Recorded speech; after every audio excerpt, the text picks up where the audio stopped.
I like a good Kel'Thuzad game. And a Nazeebo? That one. 15 to 16 in levels. We have this bottom lane aggression coming in as they also move the boss walking down here. Look at their posturing though.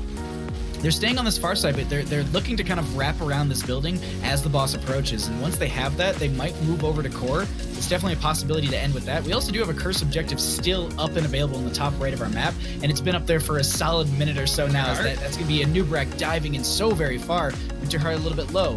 Graysville, can they end? Going to be going onto them as well. Nice gravity lapse onto 2. That's going to be the blind from Artanis as well. Valkymer in this backline is getting their health drained, and they're going to have to use the Dwarf Toss to get out. Abathur head onto them as well. They're getting forced back. The Echo Corruption value is really strong right there. Swap went out into Wit's End, but it didn't connect to pull them away. Swill with the power slide onto 1. Valkymer is a little bit low. Once again with the Dwarf Toss, that's going to be a good poke coming out from the Kael'thas as well. Phoenix going to be coming out from them on top of all this to continue to lay out this point. They're doing a great job of making sure that no one can grab this, but now the Phoenix isn't far enough forward. They have the Lunar Flare into the bush, but it doesn't connect. Wit's End, they cycle through, grab their well, and now they're going to try and re-engage onto this. Abathur does have the Clinopin available. That is going to be the Divine Storm. Hunt goes into the Gul'dan. They get the pick right there. Horrify goes out right at the end, and it separates a couple members. They get the Kael'thas as well, continuing to dive in onto Carthan right there. They find the follow-up stun, and they're not able to get the Artanis just yet, but Valkymer wants to find a kill. Hyperion coming out already in this engagement. It's back-to-back engagements where it's used. Caledorn just trying to get some value here, and they end up getting the objective on the side of can't counterpick stupid, and they back right out of there.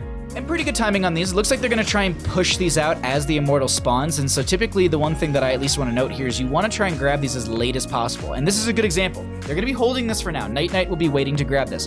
The reason I say you want to hold off on grabbing it is because look at the timer. There's 19 seconds left. They do have this wave being pushed into the bottom lane, but now the Shaman camp is here. 13 seconds still remain on this Immortal spawn time. This means that they're going to be able to go ahead. They burn down this Shaman camp. They grab their own, which is now just getting into lane. See, this is what I wanted to highlight. You want to try and grab this at the last possible moment so it feeds into the lane as the enemy team is going to be rotating over to go ahead and go onto the Immortal for the race. So now they're going to be sitting there and saying, all right, we have to make the decision at the halfway mark. Do we continue to race, or do we have to send one to go deal with this? Redbeard will do that, and that levels by just a little bit. Let's actually cycle through some of the other numbers as we are going to be having a power slide going through onto Crafty.